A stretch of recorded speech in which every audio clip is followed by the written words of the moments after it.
Again बात करते हैं कैरेक्टर के ऊपर। मैंने बात की थी पिछले वीडियो के अंदर, वो भी इसके साथ ही साथ है, कंबाइन करके आपको दे दूँगा। सो बात कर रहे थे हम सी कांस्टेंट के साथ। मैंने आपको कहा था कि मैंने आपको सी कांस्टेंट पढ़ाया था। सी कांस्टेंट के मैंने आपको 2 टाइप पढ़ाए थे, प्राइमरी और सेकेंडरी। आप कहेंगे कि मैंने आपको ये कब पढ़ाए? ये वीडियो अपलोड मैंने किए हुए हैं यूट्यूब पर, उसको मैं मेंशन कर दूंगा आई बटन पर, ठीक है, और लिंक भी दे दूंगा डिस्क्रिप्शन अंदर, नहीं तो आई बटन से आप देख लेना। बात करता हूँ कि मैंने कहा कि थ्री कस्टम के 2 किस्म है, प्राइमरी और सेकेंडरी। प्राइमरी के अंदर मैंने आपको पहले ही बताया था कि इंटीजर, करैक्टर, रियल कांस्टेंट, ये 3 चीज़ें आती हैं। सेकेंडरी में अरे, पॉइंटर, ये सारी चीज़ें आती हैं, आप देख लेना वो लेक्चर, ठीक है। यहाँ पर हम मज़ीद बात करेंगे डेटा के ऊपर। डेटा है क्या? मैंने आपको बताया था पहले भी, अभी भी थोड़ा खुल के बता देते हैं कि डेटा है क्या।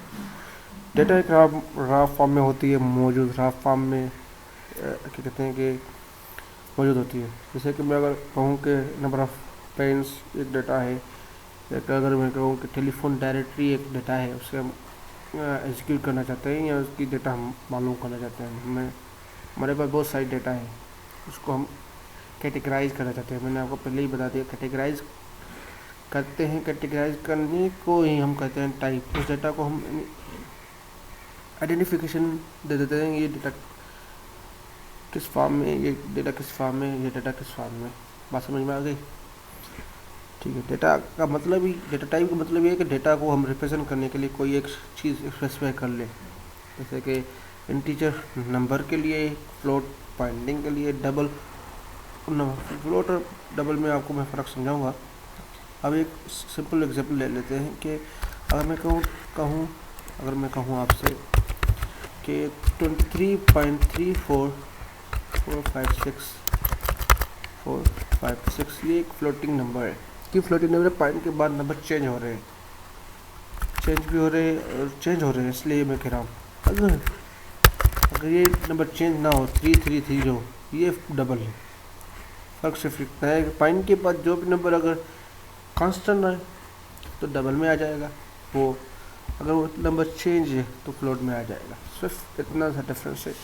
मज़ीद हम फ्लोट और डबल पे बात करेंगे, इतना मज़ीद डिफरेंस नहीं है, ये एक ही डिफरेंस है। तो आपका सवाल ध्यान में होगा कि डेटा टाइप पढ़ने का फ़ायदा।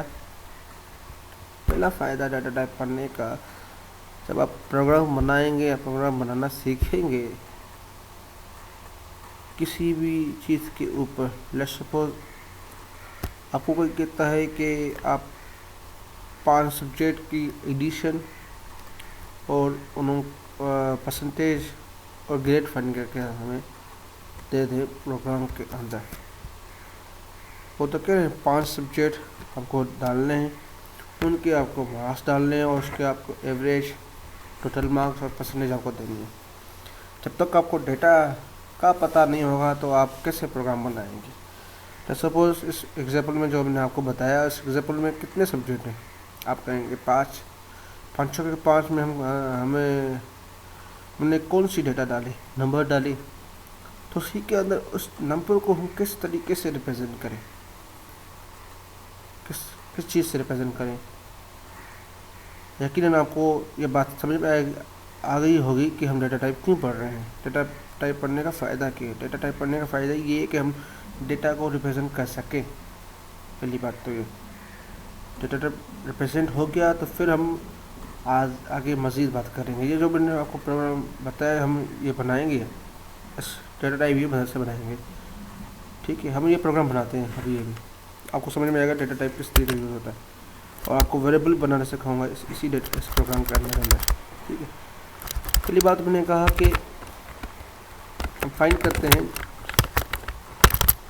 हैं एडिशन ऑफ 5 सब्जेक्ट और उनका एवरेज और उनका